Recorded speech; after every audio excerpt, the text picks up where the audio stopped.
Welcome to Mom Efficiency Recipe Edition. If you don't know yet, you need to know that I do not like cooking. I don't like it, I can't stand it. I do it simply because we need to nourish our family in some way or the other. So any meal that I show on here is going to be quick, easy, very likely in the crock pot or in the Instant Pot or something like that. Thankfully I have a husband who does really enjoy cooking and is pretty darn good at it, but I do feel that, if he's been at work all day and I'm at home working or have a day off or whatever, that I should probably pick up that slack. So yeah. Anyway, what I'm going to show you today is one of my favorite recipes. This is kid approved. My 8-month-old and my 3-year-old will actually both eat this in addition to my husband. He loves it. It is called Enchilada Casserole. I randomly came up with it one day and I was looking at some ingredients that we had laying around the kitchen and I was like, kind of craving Mexican-ish. How are we gonna do this? And I was like, I'm gonna throw some things together and see how it worked, and it worked out beautifully. So this is a 2-part meal. Let's start with the first part, and this is what's gonna show you how easy this is and make you fall in love with this recipe. So let's go. What you're gonna need is some chicken breasts. I have 2 chicken breasts here. We like to buy our chicken breasts in bulk and freeze them in freezer bags ahead of time. I will do a product review on the Food Saver system at some point. But anyway, 2 chicken breasts.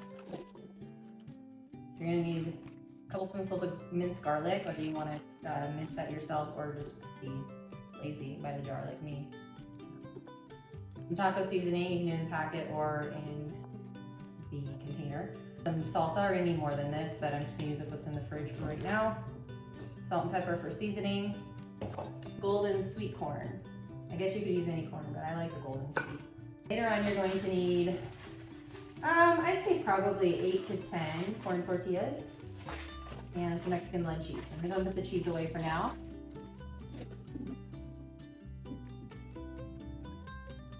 Let's start with the chicken. Chicken out. I'm kind of funny about chicken. I act like it's like radioactive or something. So I'm gonna be washing my hands after this, and washing the counter and washing my scissors. Alright. And give that some salt. Give that some pepper.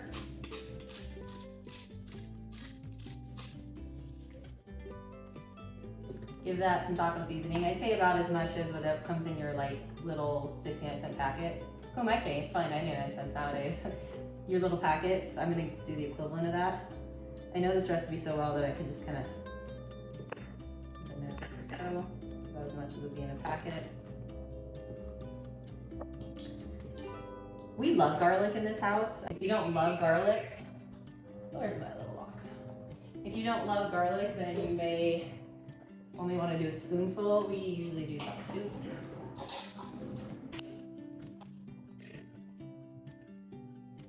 Each chicken breast.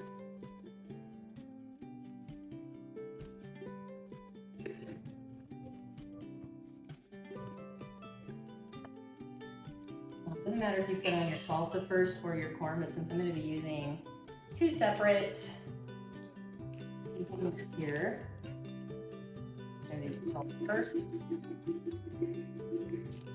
I don't love being wasteful, so I'll put just a little bit of water in there. The rest.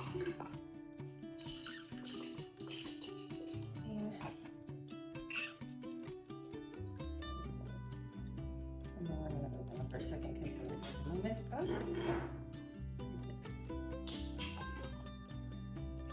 So open up your corn. You can definitely use a bag of frozen sweet corn too.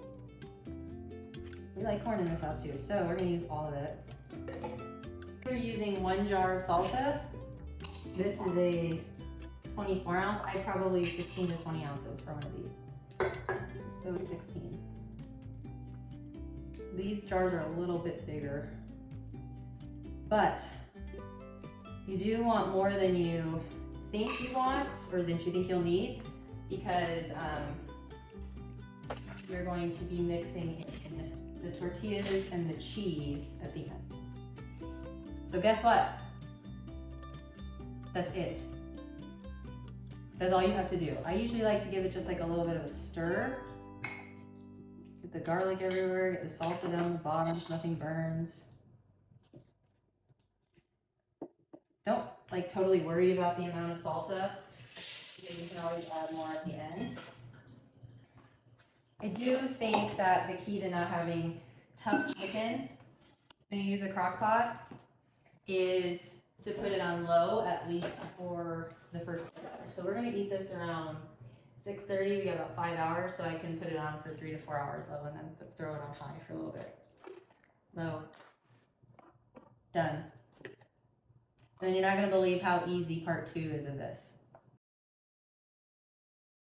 Okay, so we are back. It is now 6:30, 6:31, and the chicken looks like it's ready to go. Let me check. I'm gonna shred it inside the crock pot.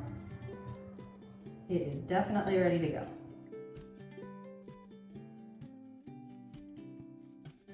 You take your corn tortillas that we talked about earlier. Right here, I have 1, 2, 4, 6, 7. I have 9, so 9.5. So I'm just going to use those. You're going to want to cut it into like strips.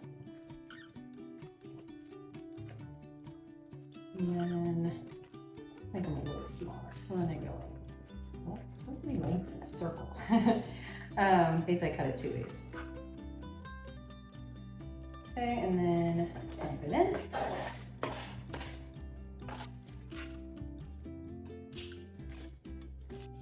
Mix it all up.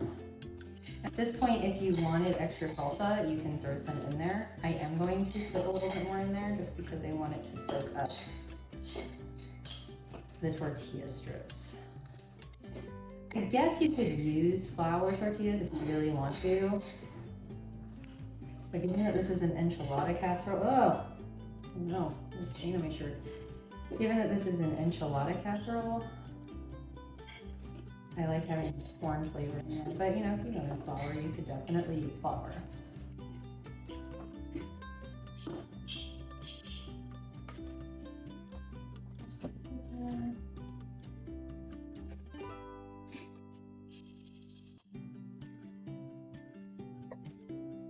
You're gonna keep this warming for just a little bit, so the salsa will.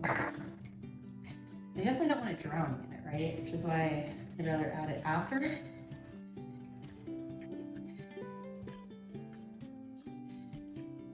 Perfect. Okay, so now, that's what cheese. You'll see when we eat this. I also like to throw a little bit of like crumbling cheese on there as well. But for this part, I usually just put. My hands are washed, by the way. I wash them before I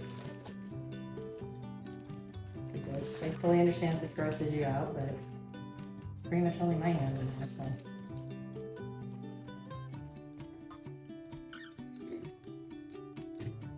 We love cheese in this house.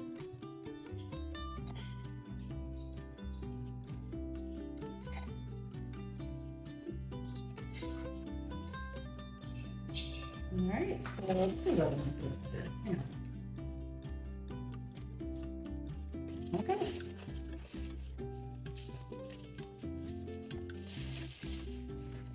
Go ahead and throw that back on.